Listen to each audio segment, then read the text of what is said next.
Hi everyone, welcome back.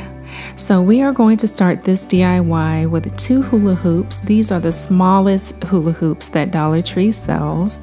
And I'm going to remove the tape and the little rocks inside and then glue it back together. That's what I've done with the one on the right, and I will do the same to the one on the left. So to glue it back together, I'm going to put some E6000 right there and just apply it to the white part of the tube because that's going to be inserted into the other part, and I'm going to set that aside to dry.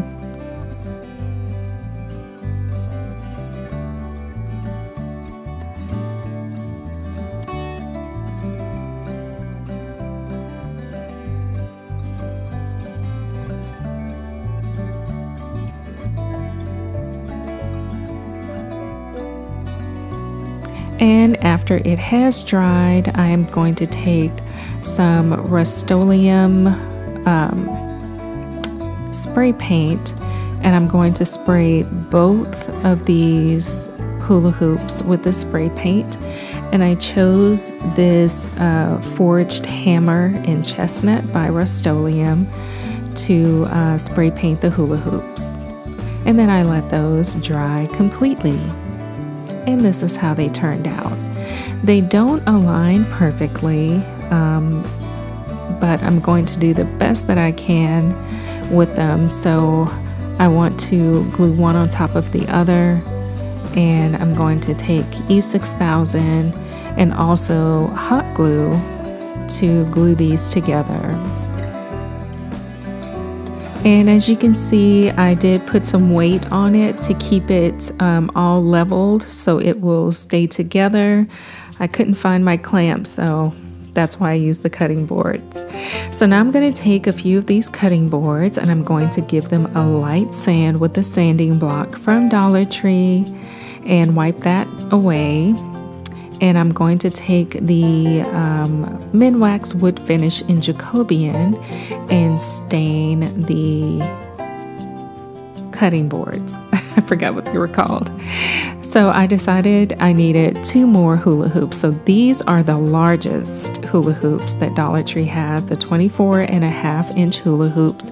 And I'm going to do the exact same thing to those 2 hula hoops that I did with the smaller ones. And when they are nice and dry from being painted, that's how they turned out.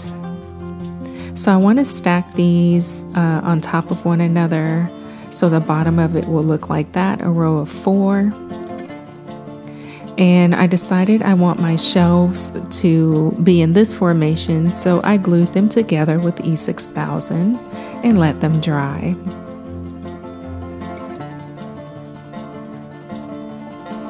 And that's how it looks. I glued using hot glue and E6000 the points of contact between the hula hoop and the shelves. And I'm just showing you how that looks.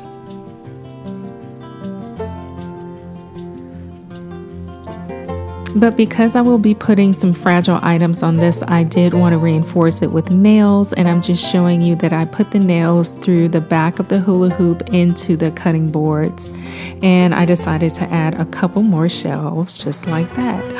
Ladies and gentlemen, can I have your attention please? We have breaking news. The winners of the 1K giveaway. I am so happy to announce the winners are Susan Jackson, Ann Whitner, Esther Elliott, and Mary Broomfield. Congratulations, ladies. Make sure that you send me your address and contact info. You can email me at designdiyswithindira@gmail.com. I will also put the email address in the description box, and please contact me within 7 days, okay? Or I'll have to pick someone else. Back to our regularly scheduled program.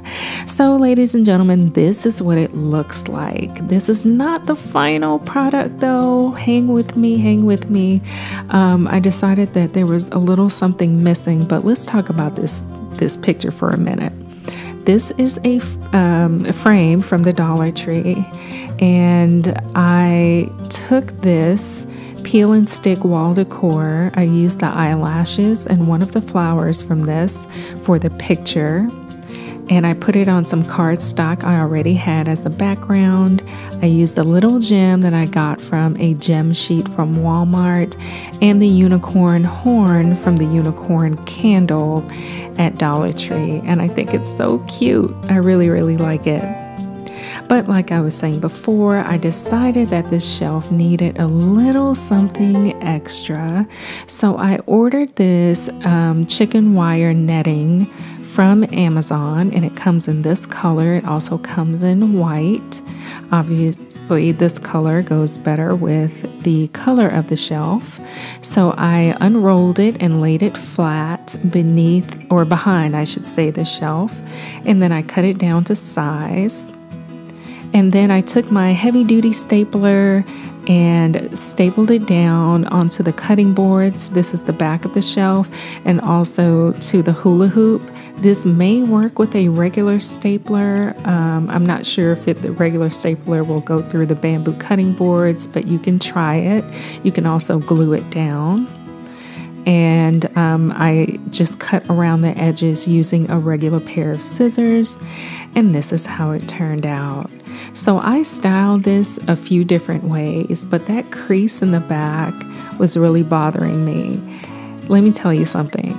Don't craft after you've worked a full day at work, because I did not realize that the additional netting that I put on top of the chicken wire was going in the opposite direction of the chicken wire that I had already put down.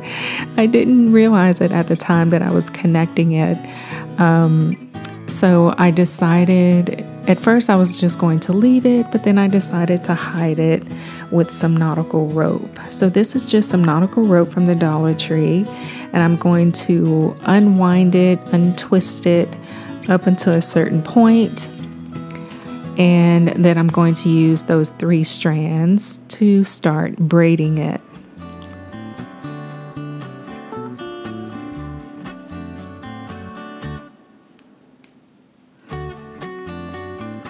And I braid to the length that I need to cover that seam in the back. And this is how it turned out. I am really, really happy with the way this project came out. And you can style this so many different ways. You can add more shelves. You can change the angle of the shelves. You can use those little mini clothespins from Dollar Tree and hang pictures in the back. There's so much that you can do with this. I really like it with the florals on it. I think it just adds a note of sweetness to it. It really brightens up the dark color of the hula hoops, and of course with spray paint you can make any color happen, or chalk paint, or whatever kind of paint you want to use. So guys, what do you think about this project? Drop me a comment below and let me know what you would do with this shelving unit. How would you style it? And if you like this project, let me know by giving me a thumbs up. I want to congratulate the winners of my first ever giveaway. Thank you guys so much for your support. All of you, it means so much to me. I can't wait to get to 5K when I'll have another giveaway. So if you haven't already subscribed, please go ahead and hit that subscription button, hit the notification bell so YouTube will let you know when I've uploaded a new video. As always, I appreciate you so much. Take care, everyone, and I will see you in my next video. Bye.